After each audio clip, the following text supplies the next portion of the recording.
So actually, I update this slide that for the pipeline process architecture.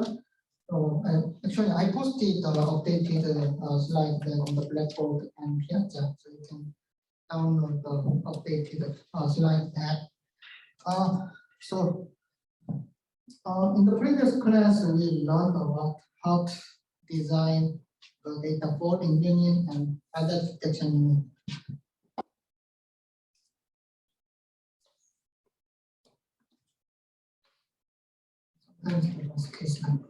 For teaching.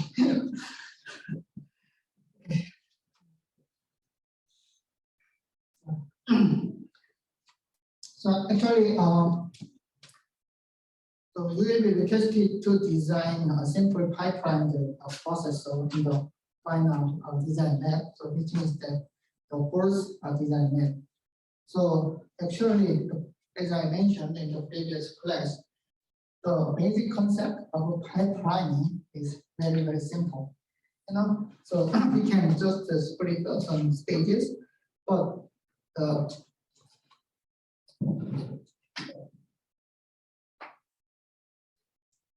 so actually the difficult part of the pipeline design is how to design the data folding unit and the data folding path, and then how to design hazard detection unit and how to detect the hazard.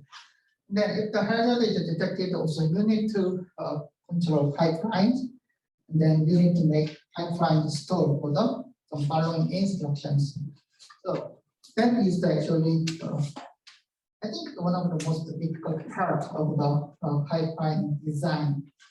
So I hope everyone can understand how to detect the data folding conditions. So first, so in order to apply some control units, so we first need to define some conditions that activate the control units. So it's also true for the data folding unit and hazard detection unit. So first, you need to know the conditions for data folding. So in the previous class, we also learned about some conditions for data folding, and then also this is the data path for the data folding. So we require two multiplexers, and then each multiplexer receives 3 inputs. So which means that we need to generate selection signals for each mode. So folding unit detect the folding conditions, and then if the folding conditions is true, then this folding unit generate the selection signals for multiplexers. Also, hazard detection unit.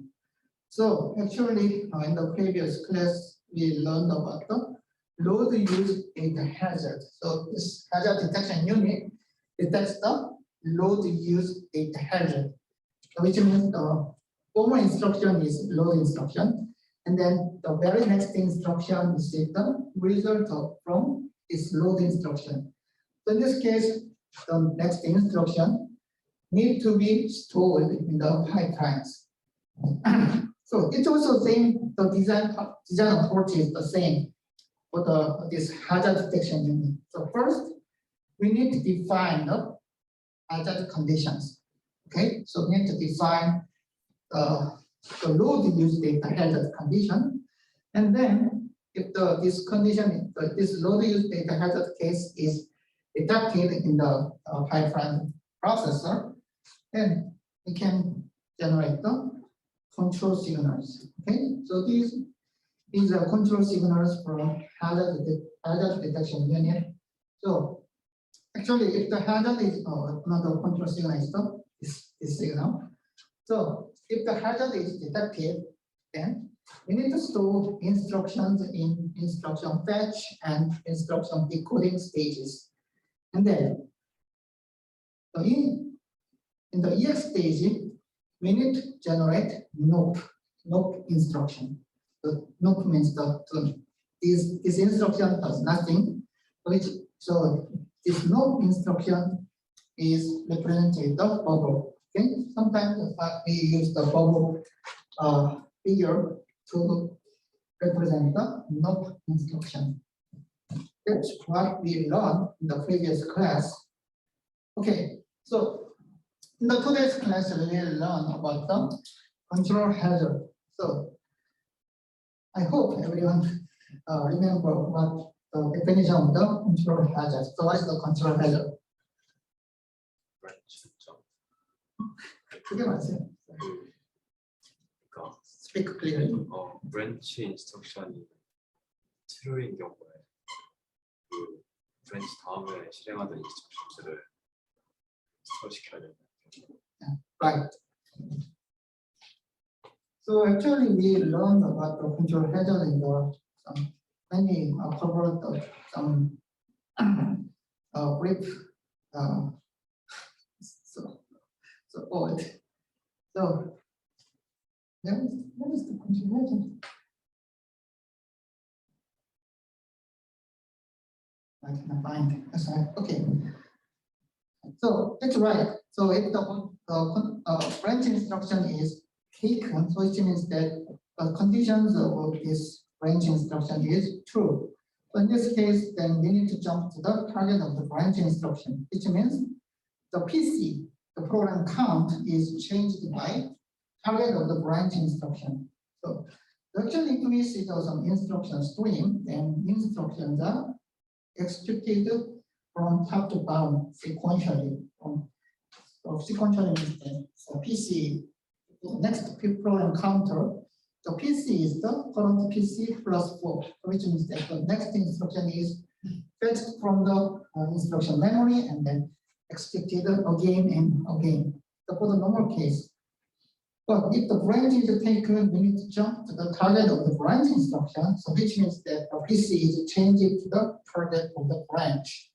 Which means if this is the branch instruction, and then if the branch is taken, and we need to jump to the some different instruction, not the next instruction. So, but the problem is that the result of the branch instruction. The result of the branch instruction is determined actually in this figure. So we assume that the branch is the condition of the branch is tasked by ALU. So when the branch instruction is decoded, then ALU control is selected for subtract operation, right? And then subtraction is performed by this ALU for the two register operands. So actually in this example, we just implement the PQ, so which means that we just check the equality of two data, two register data. So like we can perform A minus B to check the equality of two data. So the result is the comparison is done by ALU, and then this comparison is like zero flag. So zero bit is propagated to the memory. So which means that the memory stage, so which means that the branch condition is true. So if the branch condition is true, then it's like this 0 bit, and then branch control bit is ND, and then it's delivered to the program counter. Then the target of the branch is updated to the PC next. So it's the next PC. And then after one clock, so which means that at the rising edge of the clock, then this PC is updated to the current PC. And then instruction memory is accessed by this current PC. So why do I explain this? So sometimes it's tricky. So you know, so in this diagram, the branch is so you can say that the result of the branch is determined by ALU, right? Because the comparison is performed by ALU. But so we can know the result of the branch instruction at this point, but it's the late part of the clock cycle. So what does that mean? So ALU has some delay, so like some combinational logic delay. So when the result is generated from ALU, this result is generated at the rate timing of within the clock cycle. So which means that this is the clock cycle of the one cycle of the clock. So and then the result is determined at this point. It's too late. And then because of this result is propagated to the memory stage. So this result is sampled by rising edge of the next clock. So this result is propagated.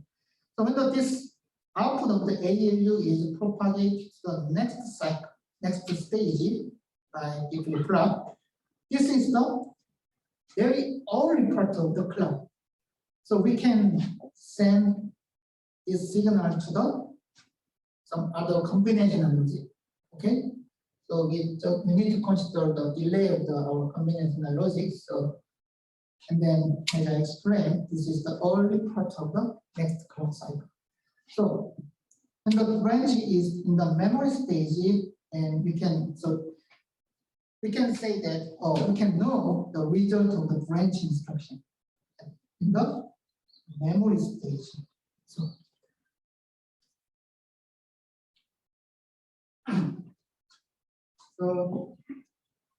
do not be confused. So it is because of the delay of the ALU. So which means that even though the result of the branch is determined by ALU, then we can say that the branch is determined in the memory stage because it is determined too late. So this result is just propagated to the next stage, and then we can use the result of this branch, the result in the memory stage. So which means the branch is determined in the memory stage, and then this signal is going back to the program counter, and then we decide the PC next. So why do I mention PC on the next? It's not PC current. So, actually we need to also design the single cycle processor for the next layer. So if we see the PC register looks like this. It's the clock, and then this is the PC on the next, and then this is the PC current. It's the current PC. So my writing is not good. Sorry about that.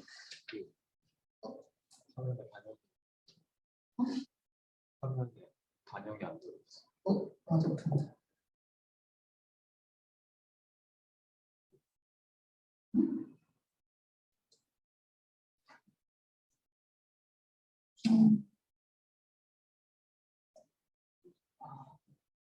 I think it's the internet problem, internet connection problem.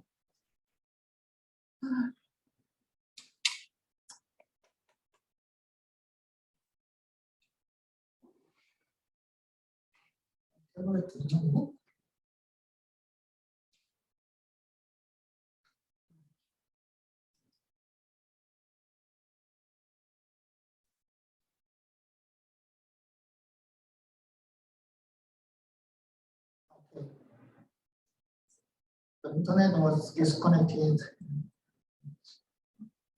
My tablet.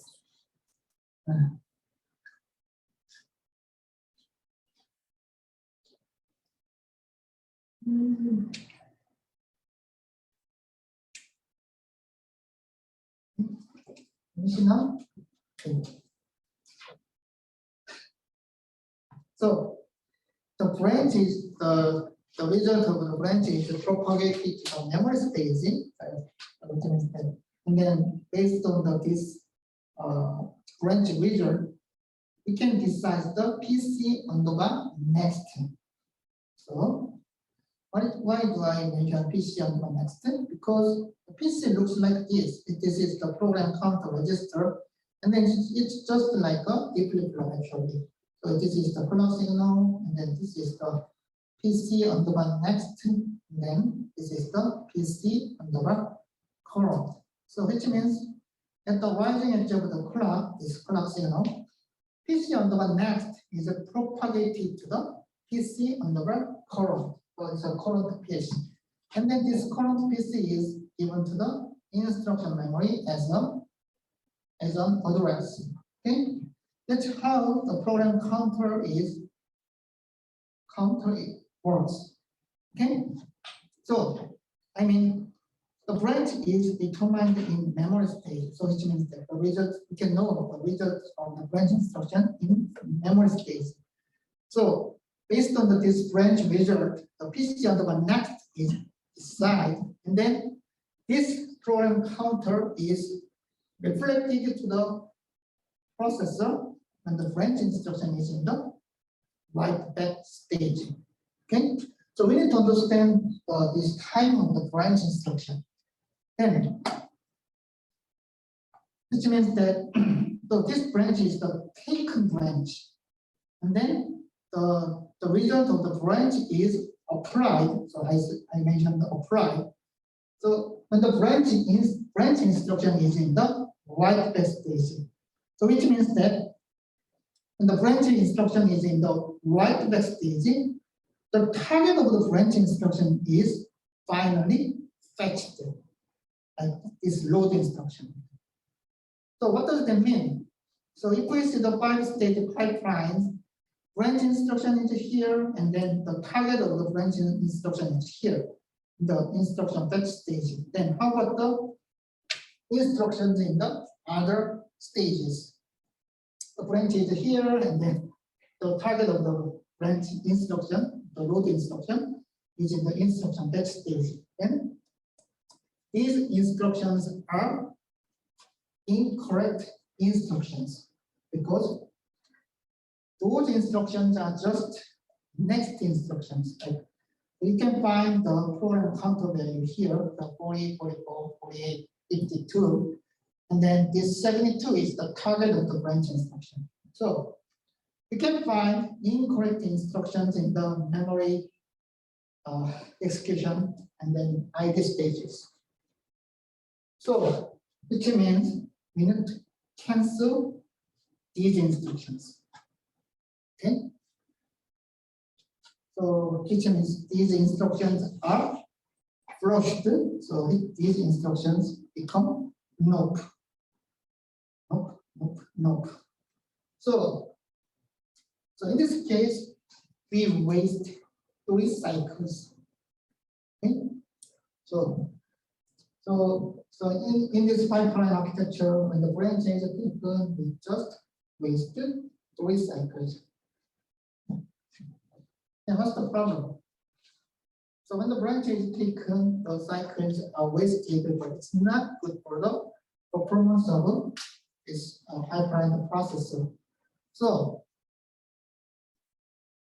these 3 cycles matter. Okay, then we want, in order to improve the performance of this pipeline processor, then we want reduce these wasted clock cycles. Okay. So then what's the matter? Why this amount of clock cycles are wasted? Because the branch is compared by ALU in the EX stage, and then we can know the result of the branch instruction in the memory stage. So which means that the branch is performed late. So that's why we wasted many cycles. So just the 3 cycles, but it's many cycles. So how can we reduce these wasted cycles? So actually our pipeline processor just supports the BEQ. So which means that we just test the equality of 2 data. Then we don't we don't need to apply sub operation for this big actually. What does that mean? So in order to check the equality of the two data, we can perform the A minus B or 0. We can check the 0, that is subtract result. But if we just want to check the equality of two binary data, we can use actually exclusive OR, right? Because if you use the logic table of the exclusive OR, not logic table, it's a truth table. 0, 0, and then so it's a the input A. So this is the input A and B, and then C is the output of the exclusive OR, 0, 0, 0, 1, 1, 0, 1, 1. So result of the exclusive OR looks like this. This is 0, this is 1, 1, 0. So if we see the truth table of this exclusive OR, so we can find that if the two bit data is the same, the result of the exclusive OR is 0. So it's the same as the 1, 1. And then if the two bits are different, then the result of the exclusive OR is 1. So what does that mean? For the 64-bit register out data, so we need to just compare the 64-bit data because it's the 64-bit computer system. So we can just perform the exclusive OR for every bit. So we can perform bitwise exclusive OR. And then we can just ORing for the result of is bitwise exclusive OR. And then if the result is 1, then it means that these two data are different. Do you understand? So which means actually we can implement the very simple equality check closing in the exclusive OR gate. So which means the delay is relatively short compared to the subtractors. So if you actually the subtractor, actually we can implement subtractor from adder, right? But and adder is relatively simple logic, but it's more complex than this basic gate logic, right? So and then actually if we want implement the very large adder, so which means that the operand, the bit length of the operand of this adder can be very long. Then adder will have a very long delay. We use that just people carrying them. If you took the digital design, then you can understand what I said. So just remember that we can implement the equality check logic simply with the exclusive OR gate. So and then delay of this exclusive OR gate is very short compared to the simple subtractor logics. Okay, so which means when the data is out from register file, we can apply the equality check logic just after the register file data out. So and then equality is checked for the output of the register file, and then if the equality is checked, and then this result can be given to the program counter. So what does that mean? Instead of when branch is determined in the memory stage, we can determine the result of the branch instruction in the ID stage. And then, so the delay of this equality check logic is very short. So we assume that this result this result can be delivered to the program counter immediately, and then we can determine the PC next immediately. So you can think that so this is so actually we can check the equality after the data is out from the register file. That's right.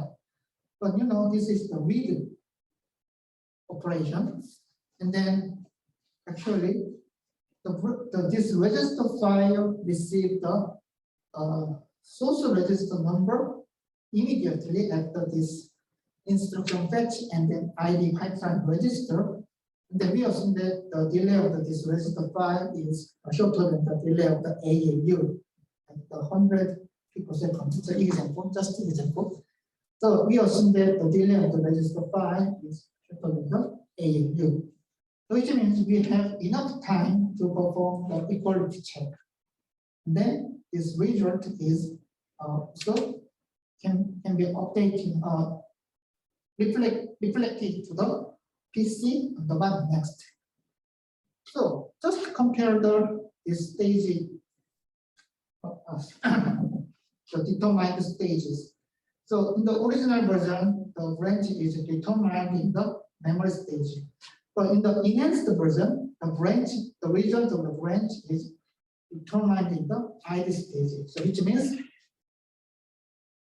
if the branch is taken, we can just waste only one clock cycle instead of 3 clocks, because 2 stages are there are 2 stages difference between memory stage and ID stage. Okay.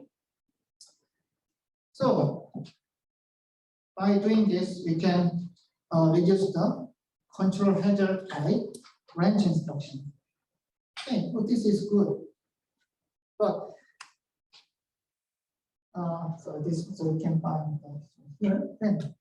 But actually, there is a critical problem in this enhanced version of the branch instruction. Enhanced version of the pipeline architecture.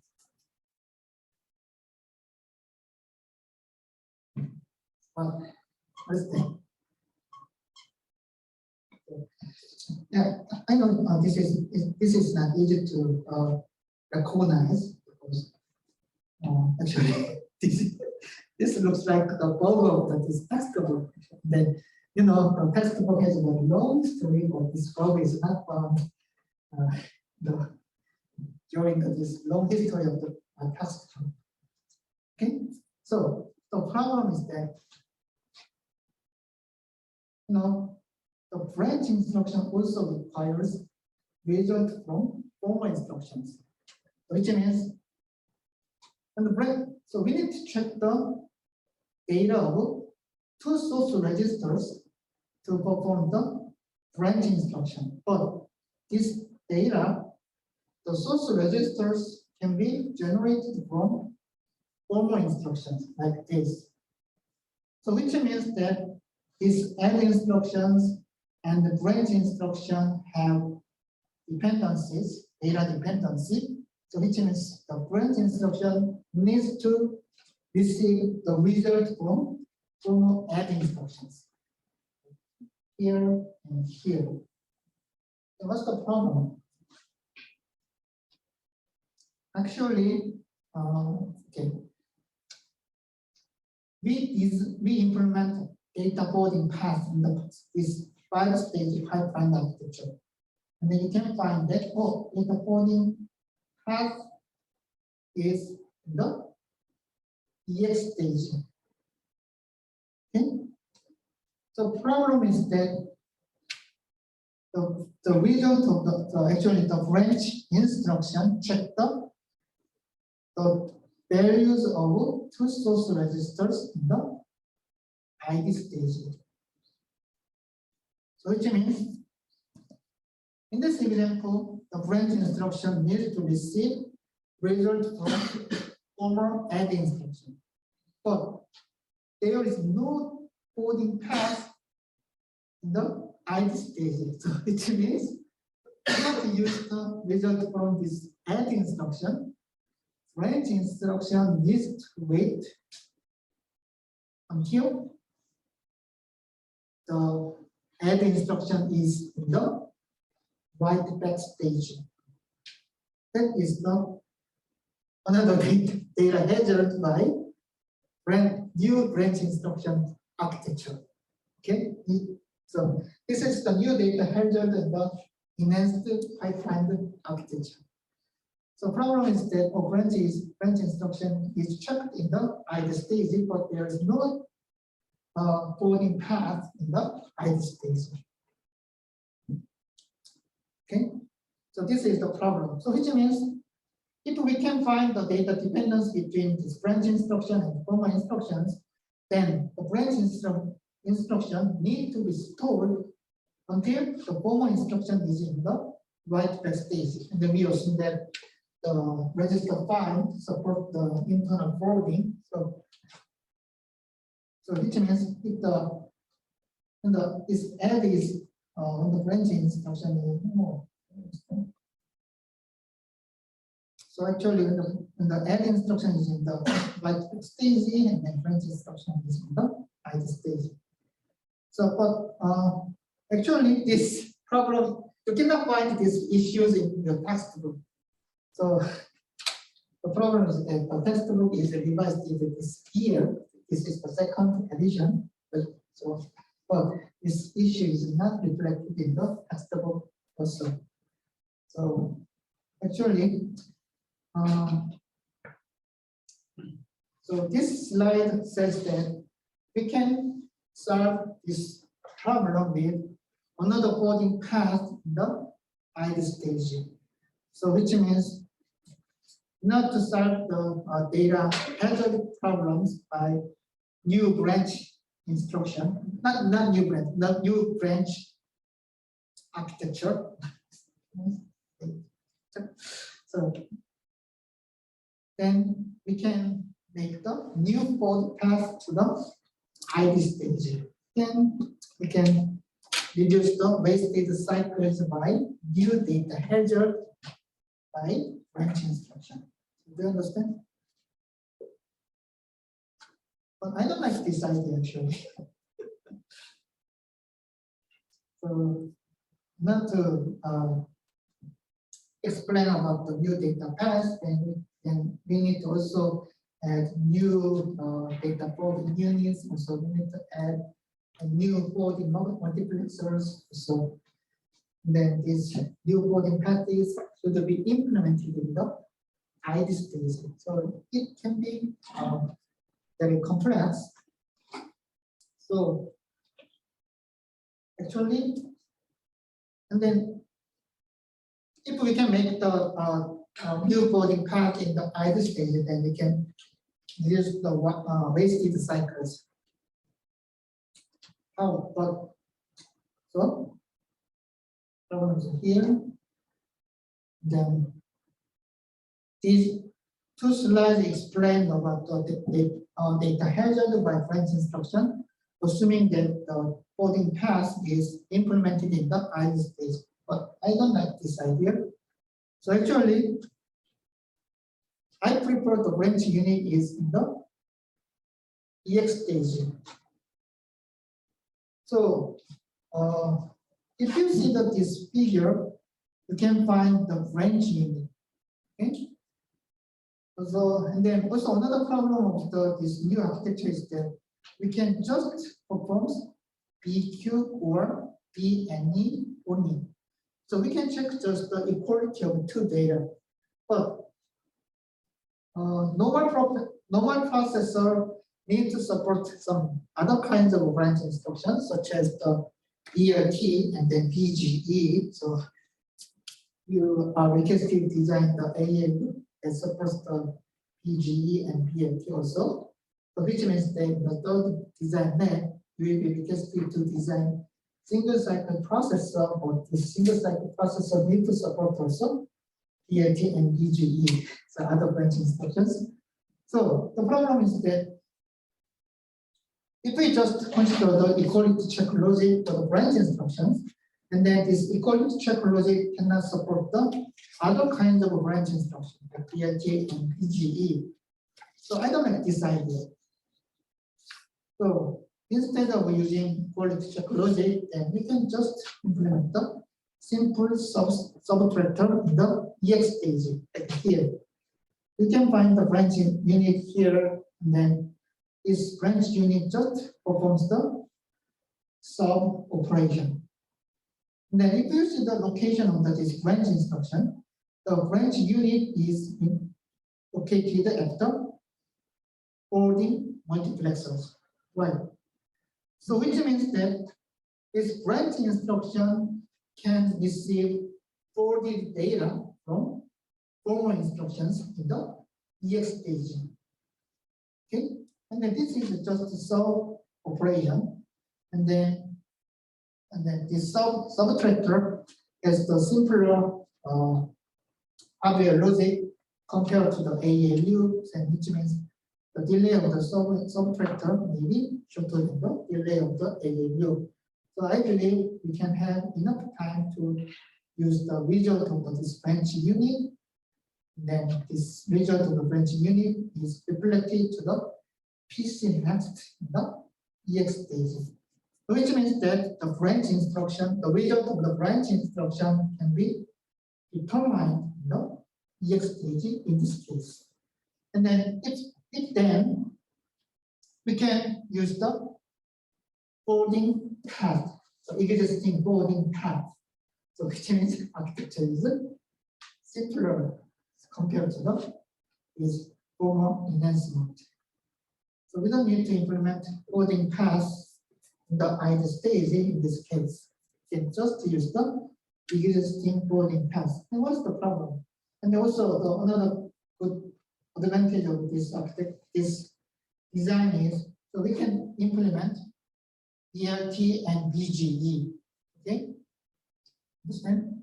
In order to implement the BRT and BGE, we need to just use the sub operation. Right? A minus B is bigger than 0 or not. Okay, so if the branch unit is in the EX stage, then the penalty by taken branch is 2 cycle, and then the penalty by not taken branch is no cycle, right? Because if the branch is not taken, just next instruction is executed, which means we don't need to flush the next instructions. So if the branch is not taken, then it's no penalty. The branch is taken, it's the 2 cycle penalty. So based on when the branch is determined, and then we can just calculate the wasted cycles by taken branch instructions. Okay, so which means if the branch is determined in either stage, you can just waste 1 cycle. And if the branch is determined in the EX stage, then we can waste 2 cycles. So memory stage, it's 3 cycles. Okay. So actually, in the last design, then we will be requested to a pipeline architecture, pipeline processor. Then I will give this architecture. So which means that the branch is determined in the EX stage. Okay. Good. So now, I will explain about some new technology, prediction. So problem of the branch instruction is that if the branch is taken, some clock cycles are wasted. Okay, so that's the problem. We don't want to waste clock cycles because it's directly related to the performance of our computer system. So then how can we reduce the wasted clock cycle? The problem of the branch instruction is that if the branch is taken, then the clock cycles are wasted. So what's the problem? If the taken, then we need to jump to the target of the branch instruction, and then I explained that the problem of the branch instruction is that we can know the result of the branch instruction late. That's the problem. If we just know the result of the branch instruction immediately in the instruction fetch stage, then we will not waste clock cycles, right? That's right. Okay, understand? So I will repeat. If we can know the result of the branch instruction in the instruction fetch stage, then we will not waste clock cycles, right? But the result of the branch instruction is reserved in the either stage or the stage or memory stage. That's the problem. But we cannot know the result of the branch instruction in the instruction fetch stage, right? Because in the instruction fetch stage, instruction is just fetched from the instruction memory, and that's it. So we don't know the result of the branch instruction. Then how can we reduce the wasted clock cycles? We can apply the prediction technique. What is the prediction? Prediction is just to predict the result of the branch instruction. So we can predict some weather, we can predict some result of the stock, we can predict some result of some machines, something like that. But if we can predict the result of some system with a very high probability, then we can apply the prediction technique. What does that mean? So we can know the branch, this is the branch instruction. And then if we can know the result of we can predict, I don't know, so sorry about that. If we can predict the result of the branch instruction with the 95%, then if we can apply the prediction technique, then we can reduce the clock cycles, wasted clock cycles. Right, it's bigger than the 50%. So then that also that if the prediction is correct, that means that it's correct, and let us assume that the clock cycles are not wasted. In this case, and if the prediction hit rate is the 95%, then we can apply this prediction technique. So I used some new terminology, hit. So hit or miss is, so we can say that if the prediction is correct,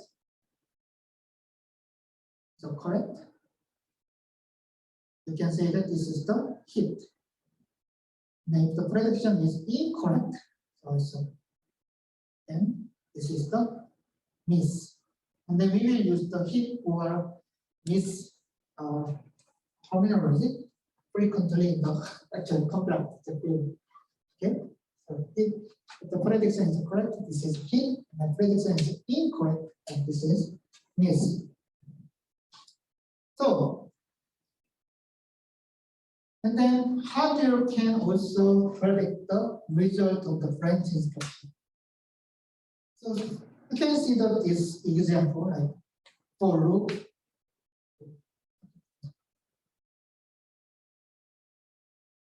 So for, okay, let's see that this for I equal 0, I is less than 100, and I plus plus. So this is the very frequently observed iteration for loop. And then some statement is under this for loop. So if we see that this for loop, we can know that because of this for iteration loop, this statement will be repeated 100 times. What does that mean? Actually, we can implement this for loop with the branch instruction. So when the branch instruction is taken, so which means that the branch instruction will be the last line of this for loop. Okay, and if the branch is taken, then we go back to the first line of this for loop. Okay, so take means, so if branch is not taken, then we will execute the very next instruction, the statement outside of for loop. Okay, so what I want to say is that this branch instruction is the taken branch instruction. Right? And then this, we can know that this branch instruction we have taken 100 times. And then it will go back to the first line of this iteration loop. So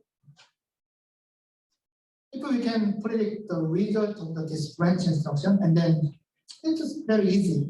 We can predict the result with a very high probability. Okay. Then instead of fetching next instruction, we can fetch this instruction. Right? And the clock cycles will not be wasted. That is the branch prediction idea. Then this branch prediction is called dynamic branch prediction because the result of the branch is dynamically, so which means that the result of the branch instruction is predicted by hardware during runtime. So while the code is being executed. So that's why this branch predictor is called the dynamic branch prediction. Okay. So how you can use this dynamic branch prediction happen, and how can we apply the predictions? So let's think about the real world and how can you predict the result in the real world?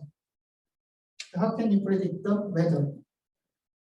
How can you predict something? We can, right, history.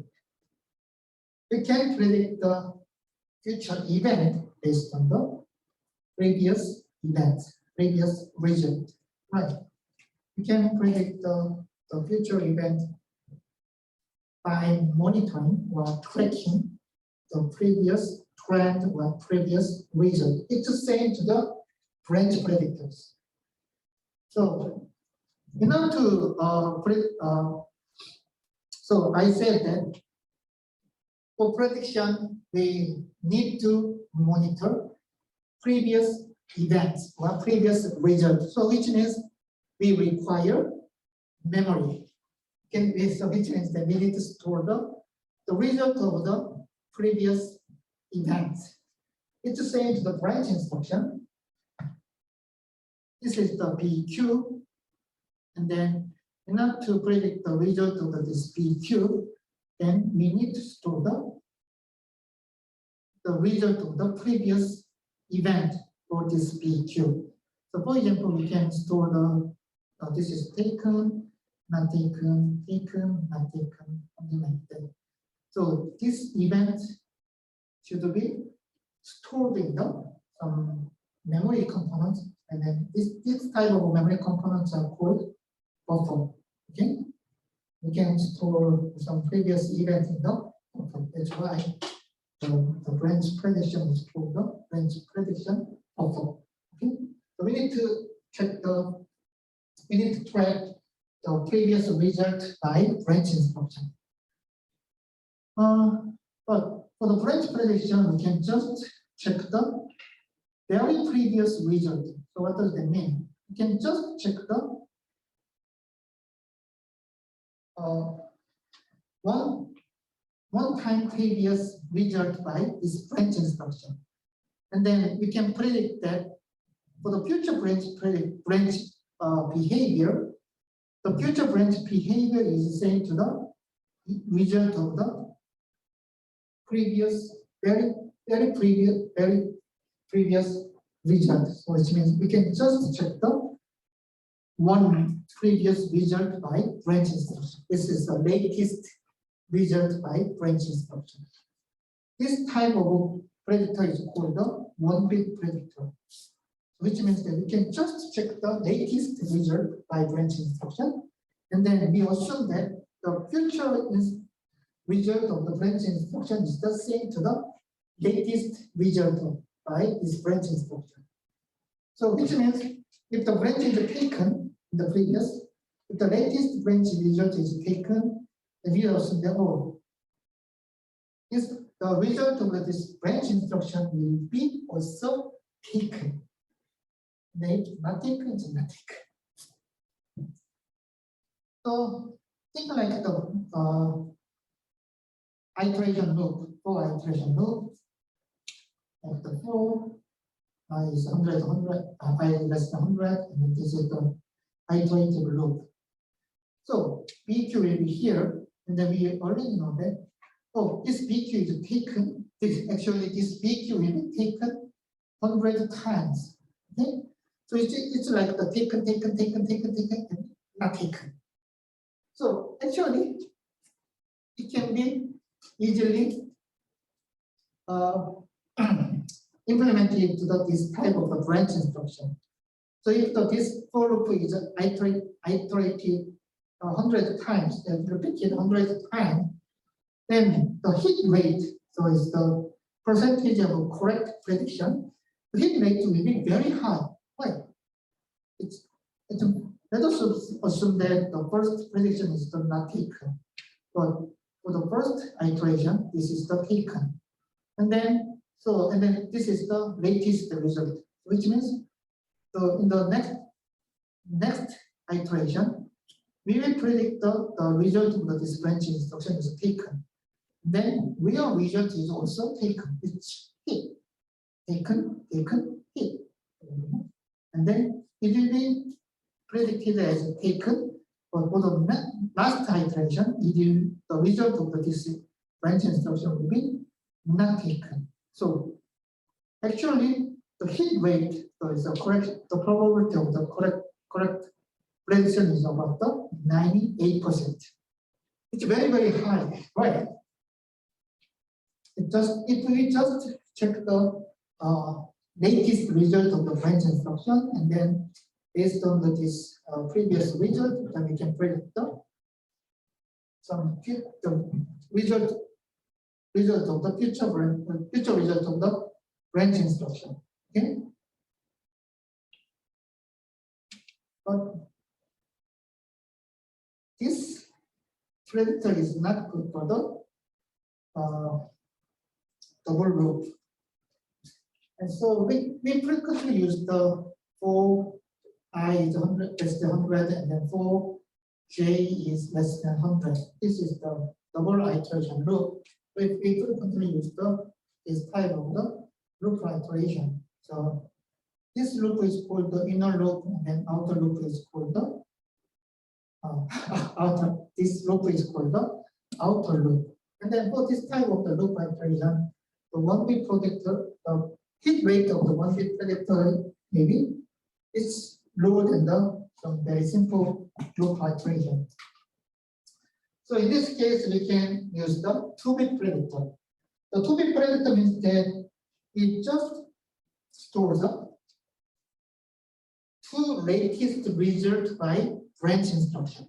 Okay, we can just check the two previous results. That is called the two-bit predictor.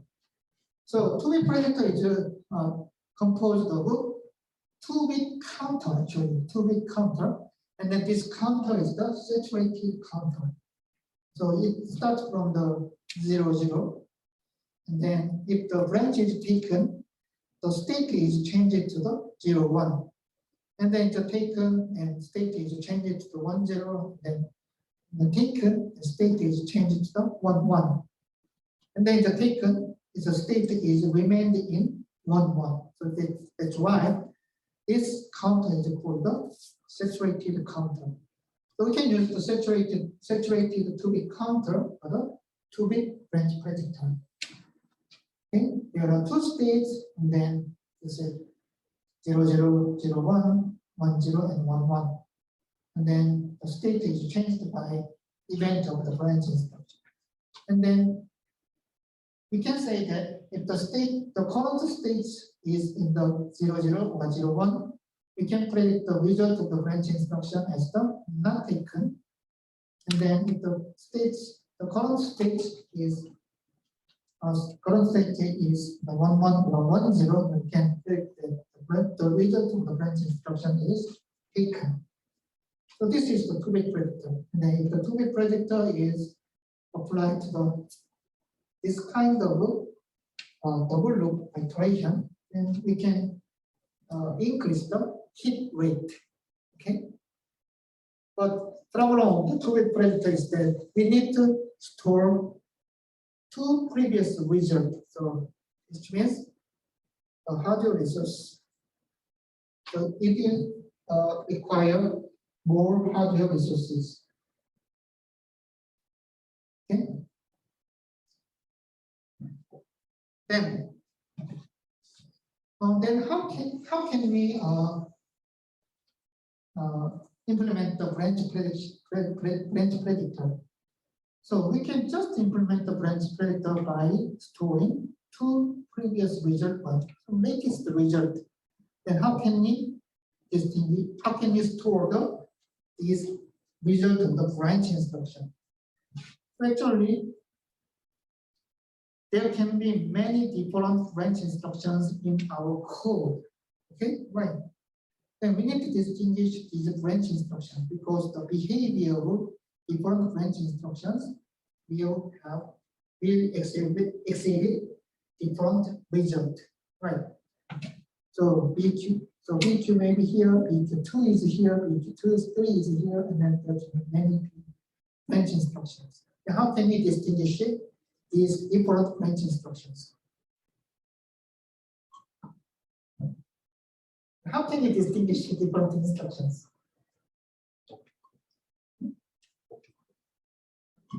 Opicode. But if we use the same BQ instruction, then opicode will be the same. Yeah. So there are different BQs, BQ1, BQ2, BQ3. So then these branch instructions are actually different.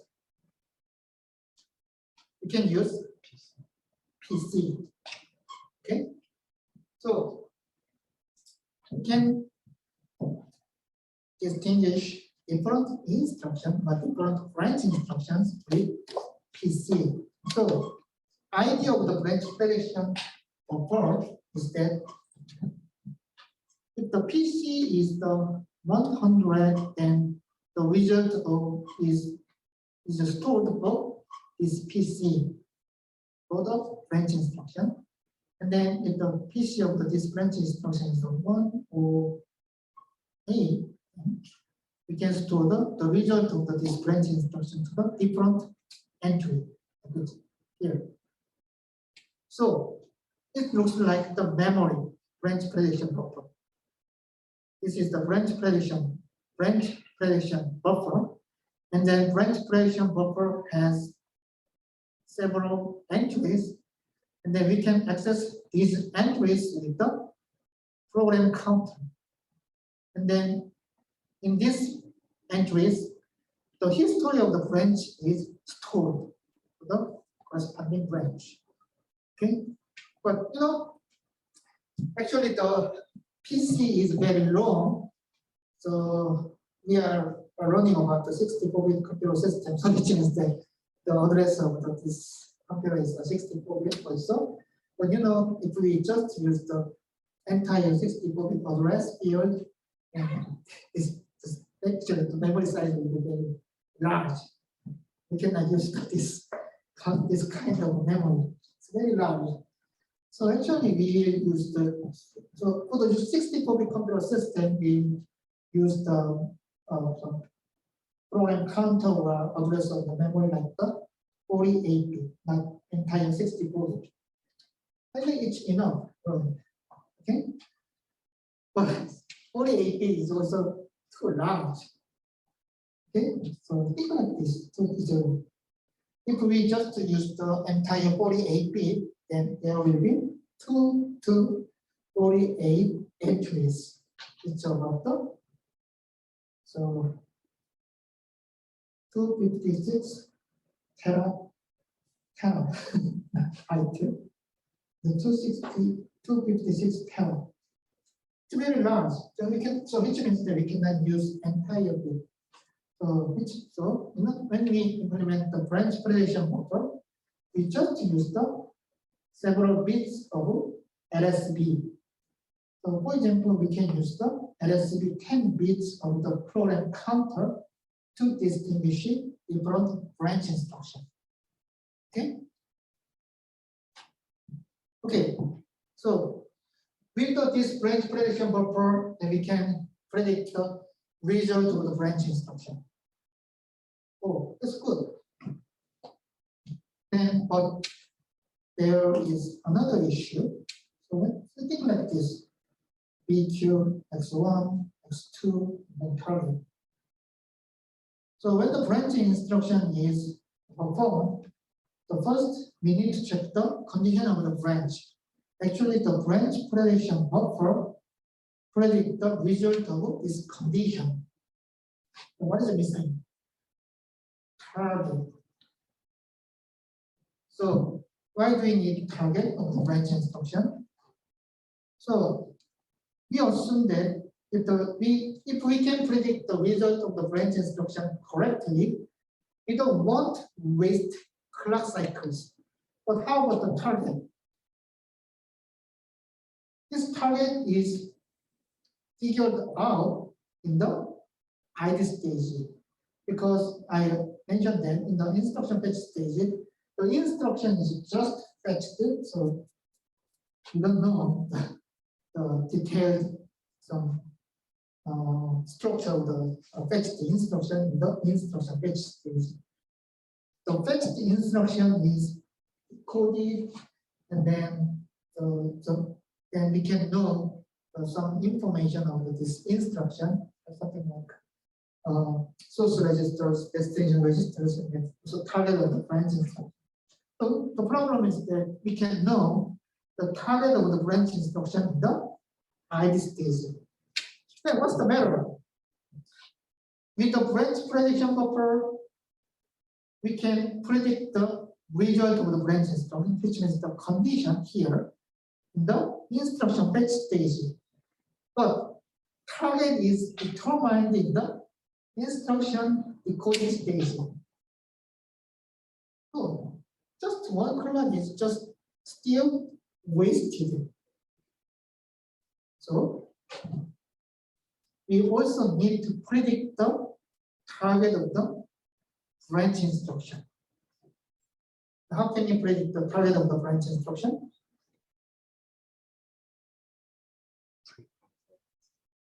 미리 계산을 미리 계산. PC를 통해서 네, 계산해도 그렇죠.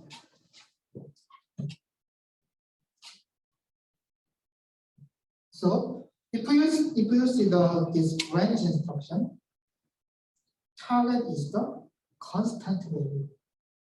So which means target of the branch instruction is not changing for the same branch instruction. So which means if the branch instruction is executed once, then we can know the target of the branch instruction. So this target of the branch instruction can be stored in some buffer, is another buffer, the processor, and then for the next branch, we can use this stored target. And then this buffer is called the branch target buffer, like PB.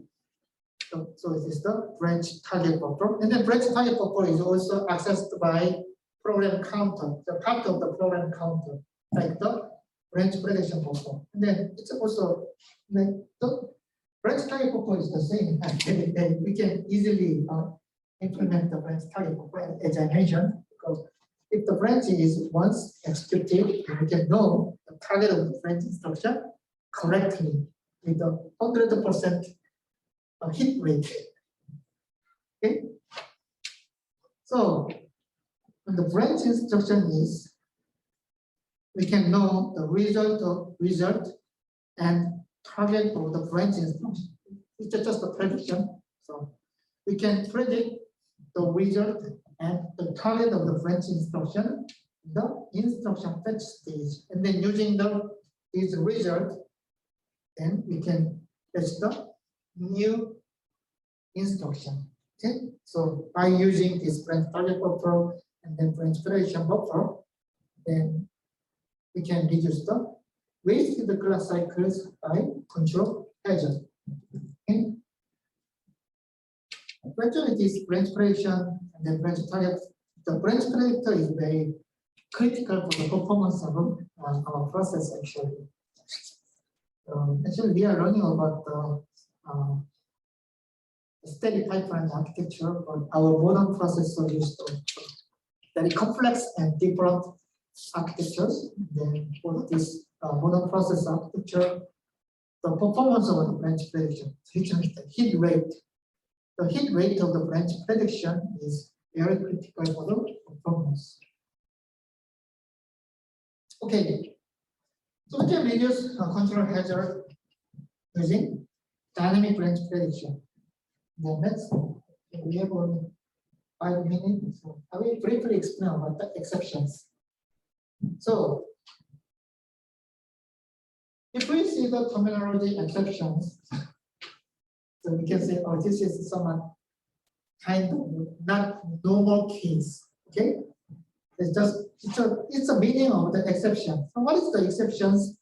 What are the exceptions in processors or computer systems? So actually, in the computer system, exceptions is the rare events. And what is the frequent events? Instructions. But what are rare events? It's kind of input and output, or some fault operations like the divided by 0, then some undefined instructions. Those kind of exceptions on normal cases, and something like that. So I feel some of you heard about the interrupt. Interrupt is the kind of exceptions, because interrupts are often very rarely. And then interrupt is like this. So if we just type the keyboard, then this is the kind of interrupt. So this is the rare event. So and then this is the event from outside of the processor. And then this interrupt is detected, then interrupt is given to the processor, and then the processor receives the interrupt signal, then the processor just stop the execution of the normal instruction, and then call the interrupt handler, and then execute the code in the interrupt handler. So exception is the same. So exception is also the rare cases or rare events. The exception happens in the processor, then the processor stops execution of the current code or current instructions, and then call the exception handler. The exception handler is a kind of software, so it's managed by operating system.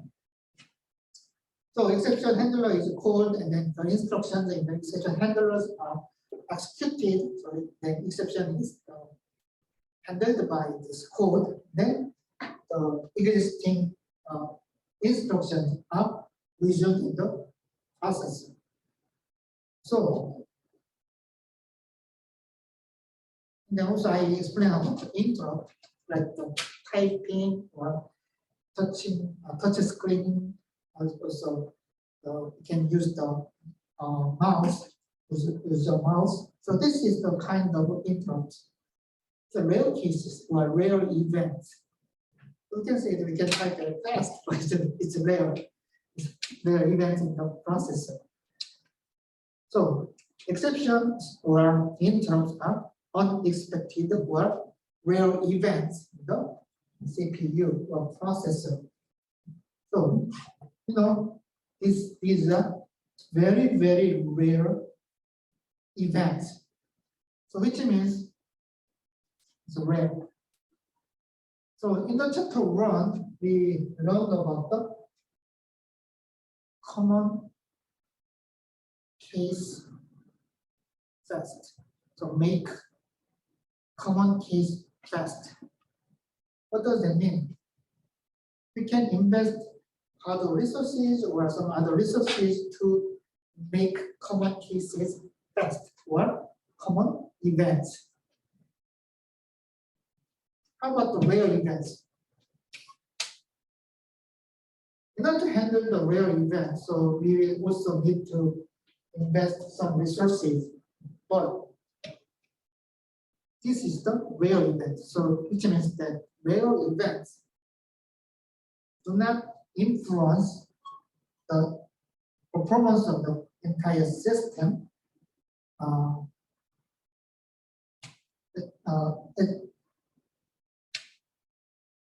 It influence is a little bit influenced, but the influences from this rare event is very small. Okay, so it's not important. It should be handled. It should be handled, obviously, but it's not important for the performance of a computer system. So we can use the software handler to handle the exceptions or interrupts the computer process because these are rare events. And then some events are handled very quickly, then we need to invest the hardware resources. But if the events are very rare, we can use the software operating system. But interrupts or exceptions are detected and handled and supported by hardware. Okay, so we need to detect the exceptions or interrupts, and then these detections are performed by hardware. So the processor also needs to support the exception detection, and they also need to figure out the causes of exceptions. So in the next class, we will learn how to handle exceptions in the pipeline process. Okay, and then this is the last copy of the pipeline architecture. And so I hope I can conclude the pipeline architecture the next class. Okay. Okay. Do you have any questions? Okay. Thank you for your attention, and see you in the next class.